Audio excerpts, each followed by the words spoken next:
In today's top cannabis news, Vitamin Shoppe is charging full speed ahead with more CBD offerings. Maryland is easing up security requirements for cannabis companies. And we're going to talk about a way that cannabis could save your life that you've probably never heard of. It's Monday, August 24th, and this is your TRICHOMES Morning Buzz. Broadcasting live from the TRICHOMES.com studios in Southern California, it's time for your Morning Buzz. We bring you late-breaking news that keeps you up to date with what's happening in the cannabis industry.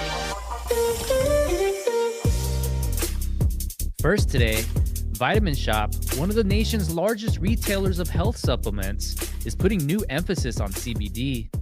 According to Hemp Industry Daily, one of the nation's largest chain retailers of health supplements, Vitamin Shoppe, is leaning into its CBD experiment with expanded plans to carry more ingestibles and topicals.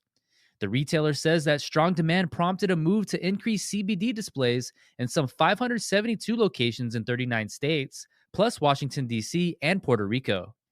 The new CBD HQ sections come a year after the retailer started selling edible CBD supplements and drops despite repeated warnings from the U.S. Food and Drug Administration that such products are illegal. Ingestible CBD sales outperform the topical sales, according to Vitamin Shoppe spokesperson Claudia DeBella. She did not elaborate but said the top performers are tinctures, drinks, soft gels, and gummies. The retailer did not share exact sales figures but told Hemp Industry Daily that the CBD category has been a strong performer and that the chain now carries more than 20 brands. They started selling ingestible CBD in April of 2019 with products in 135 stores.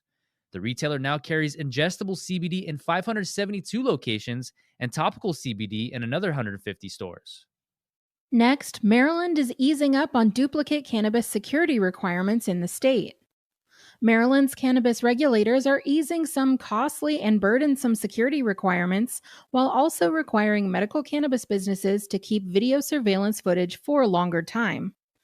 The revised regulations, which take effect September 1st, will no longer require medical marijuana businesses to simultaneously record video surveillance at both its licensed facility and from an off-site premise, Security InfoWatch reported.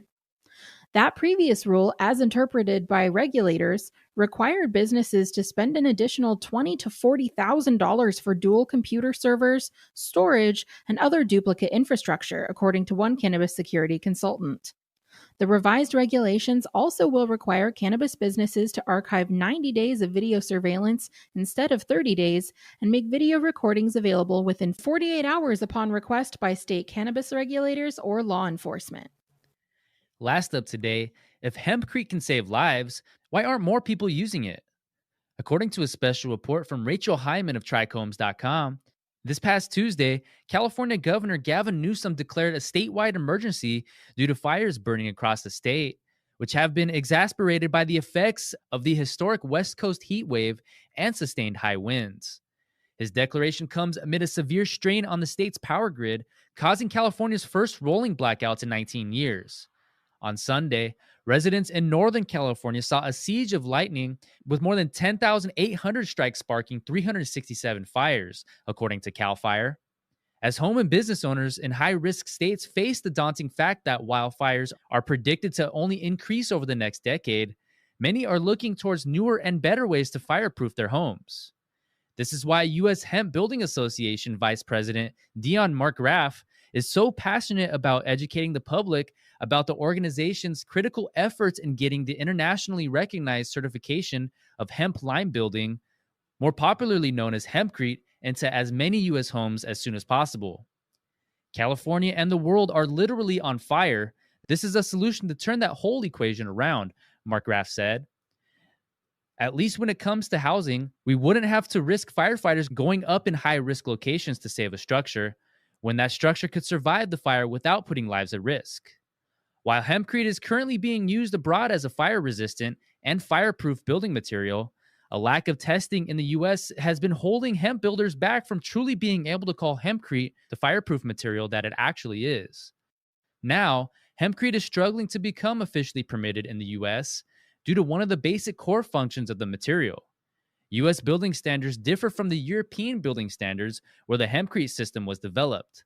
The US HBA is working to engage the regulatory bodies for building materials in the US to establish the building standards for hempcrete in order to solve this issue, which has been the main factor preventing the material from gaining a larger presence in the US.